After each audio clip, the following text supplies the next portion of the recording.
क्या पूरा मामला? आज दिन में लगभग 12 बजे एक सूचना प्राप्त हुई थाना चिझाना पे एसएचओ वीरेंद्र कसाना जी को कि एक हमारे यहाँ का रिवार्डेड बदमाश है जिसका नाम फुरकान सना फैमू है। वो अपने साथी के साथ में रंगाना गांव के बगल में पोल्ट्री फार्म पे आया हुआ। कल उन्होंने सूचना दिया अपने स्वाट प्रभारी राहुल सिसोदिया को और हमारे एसओ बाबरी को। पूरी टीम ने घेराबंदी किया और वहां आने पर वो सब लोगों ने पुलिस को देखते ही इन लोगों ने पुलिस जानलेवा फायरिंग की, जिसमें हमारे 3 लोगों पे गोली लगी। इसमें गंभीर रूप से घायल हुआ हमारा आरक्षी हरविंदर है, मुख्य आरक्षी स्वाट का, और हमारे प्रभारी स्वाट राहुल सिसोदिया, एसएचओ हमारे चिझाना वीरेंद्र कसाना जी और हमारे एसओ बाबरी कुलदीप, इनके बीपी जैकेट में गोली लगी, बाल बच गए। इसमें पुलिस ने तत्काल आत्मरक्षा छुप करके फायरिंग किया, जिसमें एक बदमाश गंभीर रूप से घायल हुआ और एक बदमाश खेतों में भागने में सफल हुआ।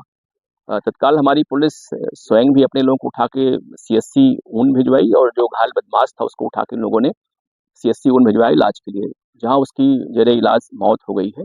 जानकारी हुई कि वो बदमाश कुख्यात फुरकान पुत्र फैमू है और जिसपे लगभग 30 मुकदमे अभी हम लोग को ज्ञात हुए हैं और पहले से ही ये हमारे यहाँ 307 पुलिस मुठभेड़ और लूट में वांछित चल रहा था और इस पे जोन महोदय के द्वारा 1 लाख रुपए रिवार्ड घोषित किया गया था।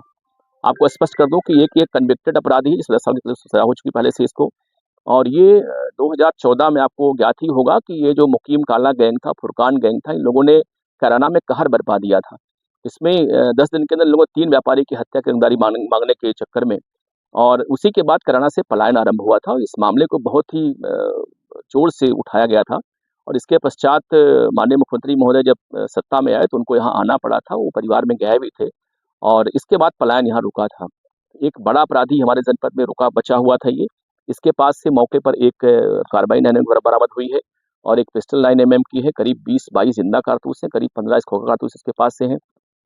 एक बाइक बरामद हुई है और वो बाइक जो है जिसपे नंबर प्लेट नहीं है। तो एक बड़ा कुख्यात अपराधी है और आपको बता दूं कि 13 अगस्त को ये सरेआम कैराना के चौक बाजार जाकर के इसने विनोद नाम के व्यापारी को गोली मारी, जिसकी मौत हो गई थी और तब से ही इसमें पलायन आरंभ हुआ था। तो एक बड़ी उपलब्धि हमारी पुलिस टीम की है। ये रहता नहीं था यहाँ पे, इसका जो स्टेइंग एरिया था वो पंजाब था, हरियाणा था, उत्तराखंड था, बीच बीच में आता रहता था ये और क्राइम करके चला जाता था ये। आज यहाँ पहुंचा है सर, कितने कारतूस कितने राउंड गोलियां थी सर और क्या करने को आया था सर?